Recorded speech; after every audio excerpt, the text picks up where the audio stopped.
Every year, more than 20 million people flock here to Las Vegas to win, or more often to lose money. It's the fastest growing city in the United States. Ever since the first casino opened here in 1946, it's become the gambling capital of the world. Vegas was built out of the desert, and it's got a climate to match. More than 300 sunny days a year, and temperatures that regularly climb above 100 degrees. Welcome to fabulous Las Vegas, the entertainment capital of the world.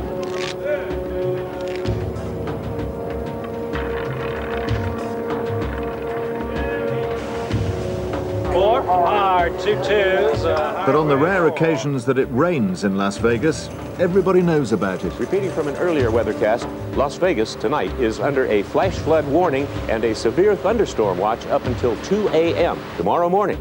And there are a lot of places that are totally deluged and underwater. Here are just a few of them. Charleston Underpass is completely flooded. We live in the driest county and the driest state in the 48 contiguous states.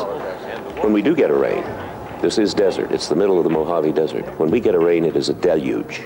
Our rainfall annually is just under 4 inches. Now, that's for an entire year.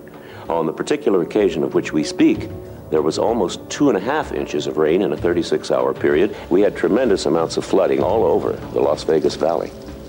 We warn people constantly, do not try to walk through an area covered by water that you do not know the depth, or don't try to drive through it.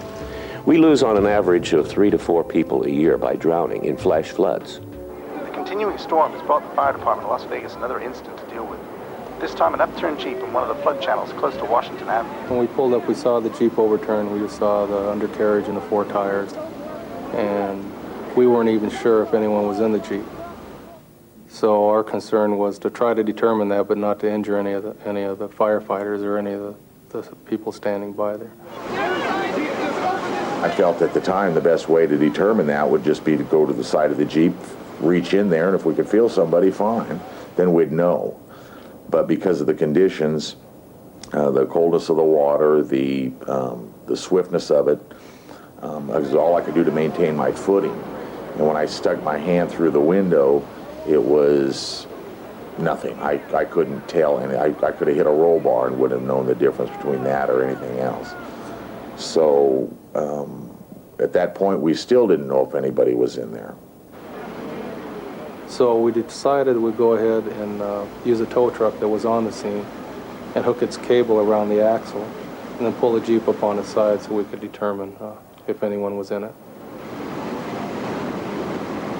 When Curtis got the cable attached and they pulled the Jeep up on its side, we couldn't see inside the Jeep from the angle that we had, but there were several bystanders and they started yelling that someone was in the Jeep.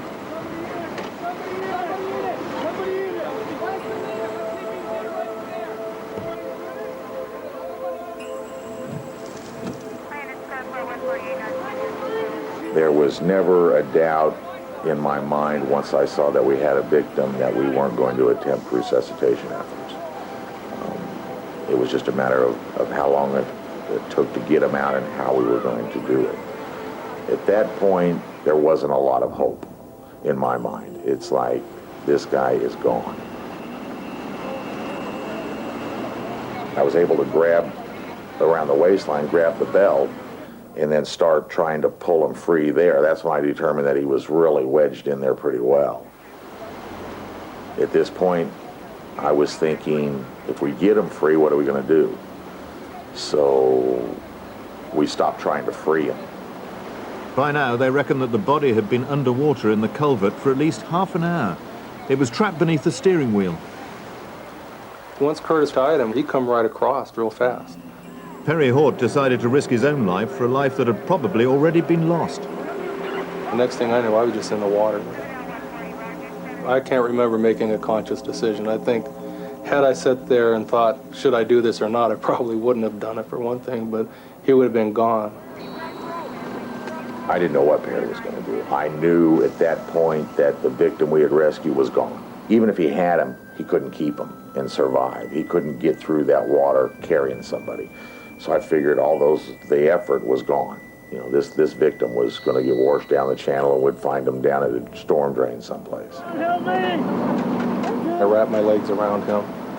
It was hard for me to hold on to him with the force of the river, so I was concerned. I didn't know if I was going to be able to hold on to him or not. I was still trying to concentrate on holding on to him, but they grabbed him they got in there and they could grab a hold of him and they pulled him out from under me, but when they did that, they pulled my legs out from under me too.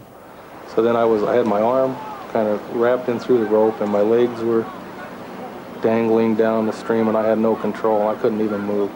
The water was the force was so powerful that it had a hold of me. And at that time I was so exhausted because I think just holding on to him was probably the most physical thing I've ever had to do in my life, and I was exhausted. And I knew downstream there was a bridge, that the level was up to the top of the bridge, and that if I come off the rope, I didn't think I'd be able to get out, and I knew it'd probably kill me if I got down there, and that concerned me quite a bit.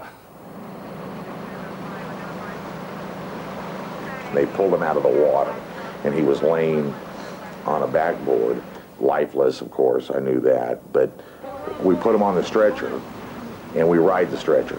We can do CPR while the stretcher's being wheeled to the ambulance.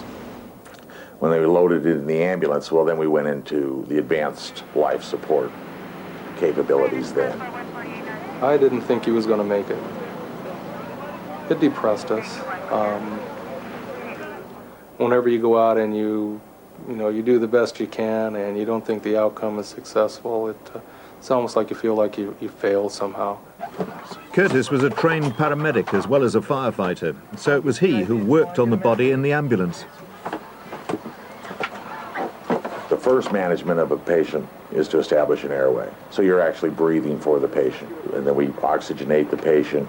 Then we established an IV line, it's an intravenous access line for drug administration. And then we administer an EKG monitor, which shows us the electrical activity of the heart.